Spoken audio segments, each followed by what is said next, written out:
திமுக சார்பில் போட்டியிட கோவை, ஈரோடு, நீலகிரி, கரூர் மாவட்டங்களில் விருப்பமனு அளித்தோரிடம் முதலமைச்சர் மு.க.ஸ்டாலின் இன்று நேர்காணல். திருப்பூர், கிருஷ்ணகிரி, திண்டுக்கல் மாவட்டங்களை சேர்ந்தவர்களிடம் மாலையில் நேர்காணல் நடக்கிறது.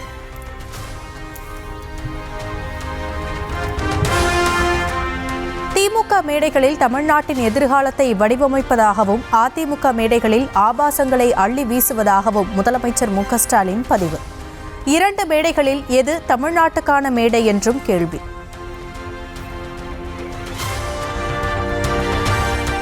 திமுக கூட்டணியில் கடந்த முறை 6 தொகுதிகளில் போட்டியிட்ட இந்திய கம்யூனிஸ்டுக்கு இம்முறை 5 தொகுதிகள் மட்டுமே ஒதுக்கீடு. பாஜகவை வீழ்த்துவது ஒன்றே இலக்கு என்று மாநில செயலாளர் வீரபாண்டியன் விளக்கம். சட்டமன்ற, நாடாளுமன்ற எண்ணிக்கைகள் ஏற்ற இறக்கங்களாக இருந்தாலும் கம்யூனிஸ்டுகள் எப்பொழுதும் தங்களது உரிமைகளை, அரசியல் கடமைகளை என்றைக்கும் கடந்து சென்றதில்லை. எங்களை பொறுத்தவரை நாங்கள் எதற்கும் இடரவில்லை. எங்கள் குறி பிஜேபியை வீழ்த்துவது. பிஜேபியை வீழ்த்தி இந்தியாவுக்கே ஒரு நல்லதோர் அரசியல் திசையை காட்ட வேண்டும் என்கிற வேட்கையில் நாங்கள் இருக்கிறோம். திமுகவுடன் தொகுதி பங்கீட்டில் இழுபறி நீடித்து வருவதால் மார்க்சிஸ்ட் கம்யூனிஸ்ட் ஆலோசனை. 5 தொகுதிகள் மட்டுமே ஒதுக்க முடியும் என்று திமுக திட்டவட்டமாக கூறிய நிலையில் மீண்டும் பேச்சு நடத்த மாநில குழு கூட்டத்தில் முடிவு.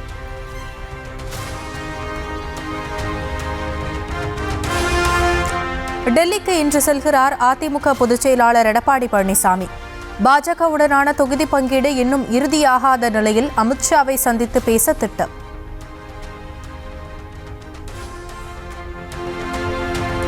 அரசியலுக்கு வந்ததில் இருந்தே தவேக குறித்து வதந்திகள் பரப்பப்படுவதாக இஃப்தார் நோன்பு திறப்பு நிகழ்ச்சியில் விஜய் பேச்சு. அந்த டீமும் இல்லை, இந்த டீமும் இல்லை, மக்களுடைய டீம் என்று உறுதி. அரசியலுக்கு வந்ததிலிருந்தே நம்மளை பற்றி நிறைய சில வதந்திகள், அந்த டீம், இந்த டீம் அப்படிலாம் சொல்லிக்கிட்டு இருக்காங்க இல்லையா. ஆனால் இவர் எந்த டீமும் கிடையாது, மக்களுடைய டீம், பீப்புள்ஸ் டீம். மதச்சார்பற்ற சமூக நீதி என்ற கொள்கை நிலைப்பாட்டில் எப்போதும் சமரசம் செய்து கொள்ள மாட்டோம். அந்த கட்சியுடன் கூட்டணி, இந்த கட்சியுடன் கூட்டணி என்று பரப்பப்படும் பொய்களை நம்ப வேண்டாம் என்று விஜய் விளக்கம். இந்த கூட்டணி, அந்த கூட்டணி, அந்த கூட்டணிலாம் சேர போறாரு அப்படின்ட்டு ஒரு பொய்யான ஒரு பிரச்சாரத்தை பண்ணிக்கிட்டு இருந்தாங்க. இந்த நியூஸ் எல்லாம் கேட்டு நீங்கள் கொஞ்சம் கன்ஃபியூஸ் ஆயிருப்பீங்க. நாங்கள் எப்பவுமே மதச்சார்பற்ற கொள்கைன்றதில், அந்த ஸ்டாண்ட்லேயோ, மதச்சார்பற்ற சமூக நீதி என்ற அந்த நிலைப்பாட்டிலேயோ எப்பவுமே சமரசம் வச்சிக்கவே மாட்டோம்.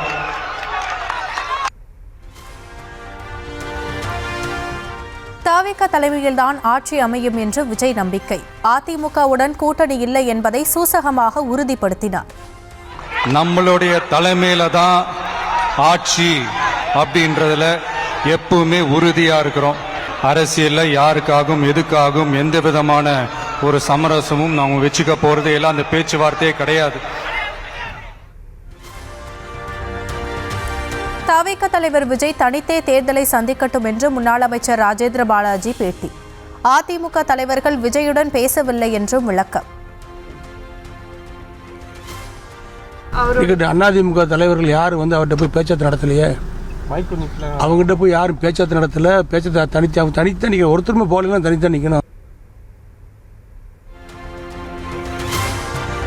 நாம் தமிழர் கட்சியின் தேர்தல் அறிக்கையை இன்று வெளியிடுகிறார் சீமான். வேட்பாளர்கள் அறிவிக்கப்பட்டு பிரச்சாரத்தை தொடங்கிய நிலையில் தேர்தல் வாக்குறுதிகளை அளிக்க ஏற்பாடு.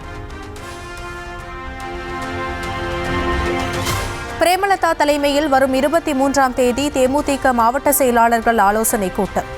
சட்டமன்ற தேர்தலில் போட்டியிடும் வேட்பாளர்கள் இறுதி செய்யப்பட வாய்ப்பு.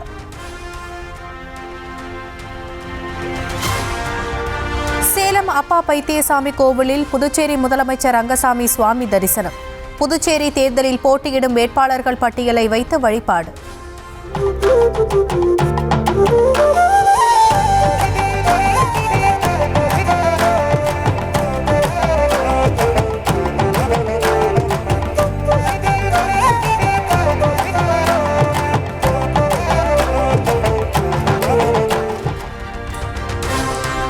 தமிழ்நாட்டில் தேர்தல் பறக்கும் படையினரால் தற்போது வரை 42 கோடியே 65 லட்சம் ரூபாய் மதிப்பிலான பணம், பொருட்கள் பறிமுதல்.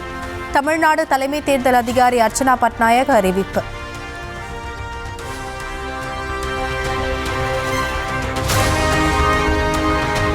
திருவண்ணாமலை மாவட்டம் கீழ்பெண்ணாத்தூர் அருகே 53 ஐம்பொன் மற்றும் வெண்கல சிலைகள் பறிமுதல். உரிய ஆவணங்களின்றி காரில் எடுத்துச் செல்லப்பட்ட சிலைகளை பறிமுதல் செய்தது பறக்கும் படை.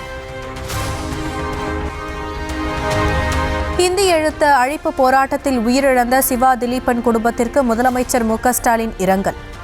ஹிந்தி திணிப்பை மதிநுட்பத்தாலும் மன உறுதியாலும் வீழ்த்த வேண்டும் என்று அழைப்பு. நெல்லை மாவட்டம் திசையன்விளை காட்டுப்பகுதியில் எரிந்த காரில் இருந்து 4 பேர் சடலமாக மீட்கப்பட்டதில் சிறுமியின் உடற்கூறாய்வு முடிவு வெளியீடு. தற்கொலைக்கு முன் பெற்றோர் விஷம் கொடுத்ததால் பிள்ளைகள் உயிரிழந்தது அம்பலம். திருவண்ணாமலை மாவட்டம் செங்கத்தில் காவல்துறை ஆய்வாளரை தாக்க முயன்ற திமுக நகர்மன்ற தலைவர். இருதரப்பு பிரச்சனையை விசாரிக்கும் போது வாக்குவாதம்.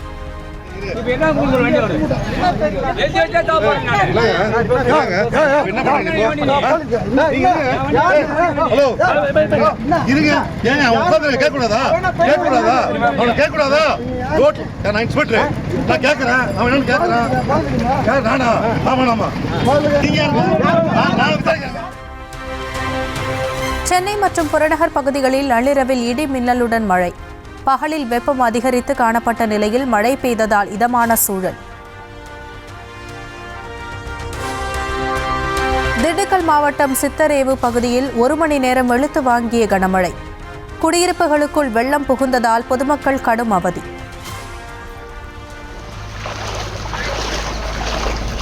பால்வாடி தெரு 2வது வார்டு ஒரு மணி நேரம் மழை பெஞ்சதுக்கு இப்படி தண்ணி தெருவு ஃபுல்லாக தேங்கி கிடக்குது. பால்வாடி தெரு மக்கள் வேலை வைக்கிறாரு. பஞ்சாயத்து வீட்டிலேருந்து இதை என்னன்னு பார்த்து சரி பண்ணி கொடுங்க.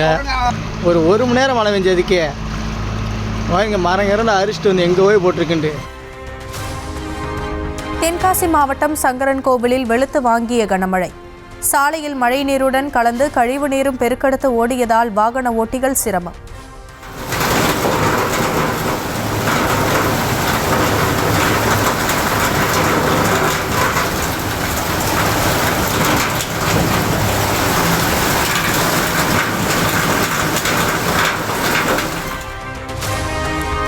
கள்ளக்குறிச்சி, சேலம், திருவண்ணாமலை உள்ளிட்ட மாவட்டங்களில் இரவு முழுவதும் பலத்த மழை.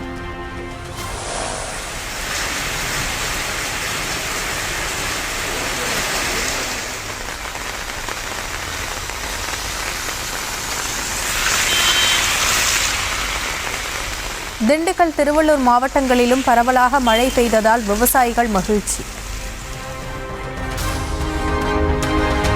கர்நாடக மாநிலம் தார்வாட் பகுதியில் ஆலங்கட்டி மழையால் காஷ்மீர் போல் மாறிய சாலைகள். வெண்ணிற போர்வை போர்த்தியது போல சாலைகளை பனிக்கட்டிகள் மூடிய காட்சி.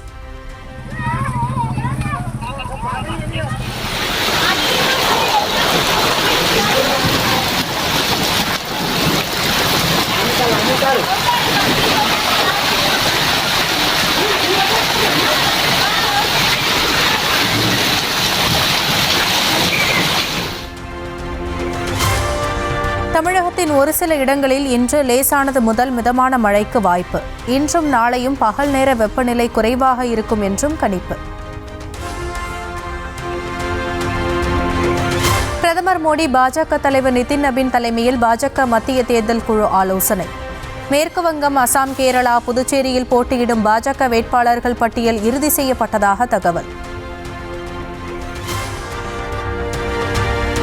காங்கிரஸ் தலைவர் கார்கே, ராகுல் உள்ளிட்ட மூத்த தலைவர்கள் ஆலோசனை. புதுச்சேரியில் போட்டியிடும் வேட்பாளர்களை இறுதி செய்வது குறித்து விவாதித்ததாக தகவல்.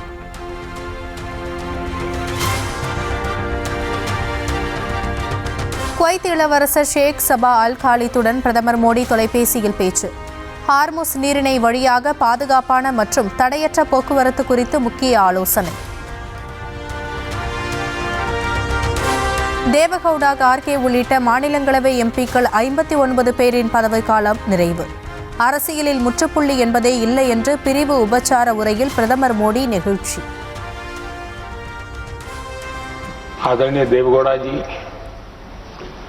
आदरणीय खड़गे जी, आदरणीय शरद पवार जी, ये ऐसे वरिष्ठ लोग हैं जिनके जीवन का आधे से अधिक उम्र संसदीय कार्य प्रणाली में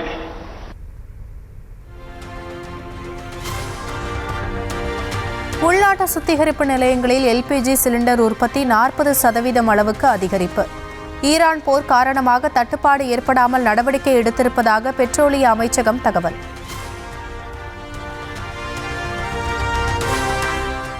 இந்தியாவுக்கு 2 கப்பல்களில் 92,700 மெட்ரிக் டன் எல்பிஜி வருகை. 1.5 நாள் எரிவாயு தேவையை மட்டுமே பூர்த்தி செய்ய போதுமானது என்று ப. சிதம்பரம் எக்ஸ் தளத்தில் பதிவு.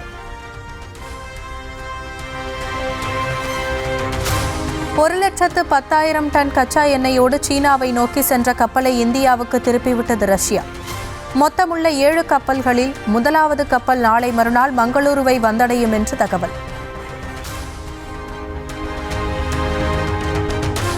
மகாராஷ்டிர மக்களின் புத்தாண்டு மற்றும் வசந்த கால திருவிழா இன்று கொண்டாட்டம். குடிபத்வாவை முன்னிட்டு மும்பை சத்ரபதி சிவாஜி ரயில் நிலையம் வண்ண விளக்குகளால் அலங்கரிப்பு.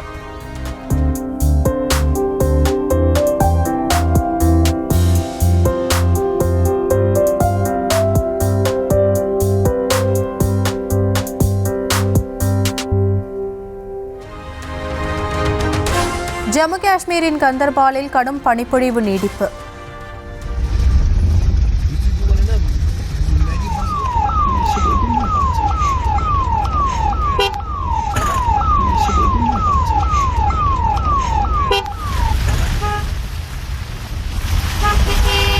மோசமான வானிலை காரணமாக சோஜிலா கணவாய் பகுதியில் போக்குவரத்து பாதிப்பு. ஈரான் போருக்கு இடையே ஹார்முஸ் நீரிணையை கடந்து சென்ற 90 எண்ணெய் கப்பல்கள் அடுத்தடுத்து தாக்கப்பட்ட நிலையிலும் 16 மில்லியன் பேரல் எண்ணெயை ஏற்றுமதி செய்தது ஈரான். போரால் பாதிக்கப்பட்ட ஈரானுக்கு இந்தியா மருத்துவ உதவி. இந்தியாவின் மனிதாபிமான உதவிக்காக நன்றி தெரிவித்து ஈரான் தூதரகம் வீடியோ வெளியீடு.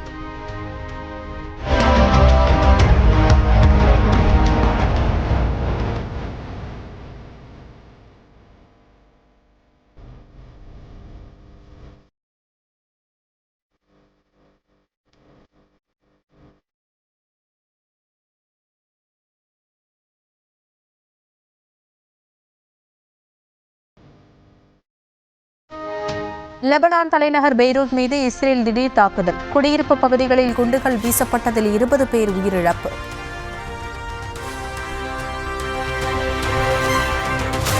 அமெரிக்காவை தாக்கும் திறன் கொண்ட கண்டமிட்டு கண்டம் பாயும் பாலிஸ்டிக் ஏவுகணையை தயாரிக்க பாகிஸ்தான் திட்டம். புதிய மற்றும் மேம்பட்ட ஏவுகணைகளை பாகிஸ்தான் உருவாக்கி வருவதாக அமெரிக்க தேசிய உளவுத்துறை இயக்குநர் தகவல்.